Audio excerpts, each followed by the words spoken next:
بسم اللہ الرحمن الرحیم۔ طالب آخرت کا قلب یعنی طالب آخرت کا دل مطمئن رہتا ہے اور طالب دنیا کا دل پراگندہ اور غیر مطمئن رہتا ہے۔ حضرت انس رضی اللہ تعالیٰ عنہ سے روایت ہے کہ رسول اللہ صلی اللہ علیہ وسلم نے ارشاد فرمایا کہ جس شخص کی نیت اور اس کا مقصد اصلی اپنی سعی اور عمل سے آخرت کی طلب ہو تو اللہ تعالیٰ غنا اس کے دل کو نصیب فرما دیں گے اور اس کے پراگندہ حال کو درست فرما دیں گے، اور دنیا اس کے پاس خود بخود ذلیل ہو کر آئے گی۔ اور جس شخص کی نیت اور اپنی سعی اور عمل سے جس کا خاص مقصد دنیا طلب کرنا ہوگا تو اللہ تعالیٰ محتاجی اس کے آثار اس کی بیچ پیشانی میں اس کے چہرے پر پیدا کر دیں گے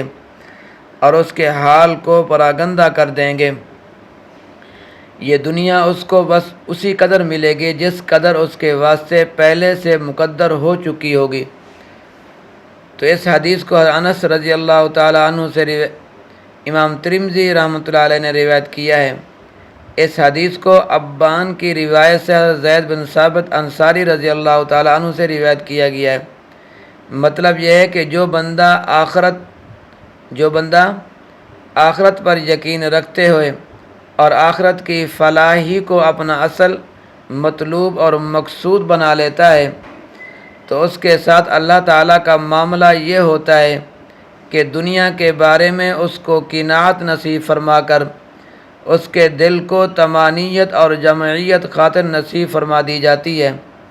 اور دنیا میں سے جو کچھ اس کے لیے مقدر ہوتا ہے وہ کسی نہ کسی راستے سے خود اس کے پاس آ جاتا ہے۔ اور اس کے برعکس جو شخص دنیا کو اپنا اصل مقصود اور مطلوب بنا لیتا ہے تو اللہ تعالیٰ محتاجی اور پریشان حالی اس پر اس طرح مسلط کر دیتا ہے کہ دیکھنے والوں کو اس کے چہرے پر اور اس کی بیچ پیشانی میں اس کے آثار نظر آتے ہیں، اور دنیا کی طلب میں خون پسینہ ایک کر دینے کے بعد بھی اس طالب دنیا کو بس وہی ملتا ہے جو پہلے ہی سے اس کے لیے مقدر ہے۔ جب واقعہ اور حقیقت یہ ہے تو بندہ کو چاہیے کہ آخرت ہی کو اپنا مقصود اور مطلوب بنائے اور دنیا کو بس ایک عارضی اور وقتی ضرورت سمجھ کر اس کی طرف اتنی ہی فکر کرے جتنی کسی عارضی وقتی چیز کی فکر ہونی چاہیے۔ اللہ تبارک و تعالیٰ میرا اور آپ کا حامی و ناصر ہو۔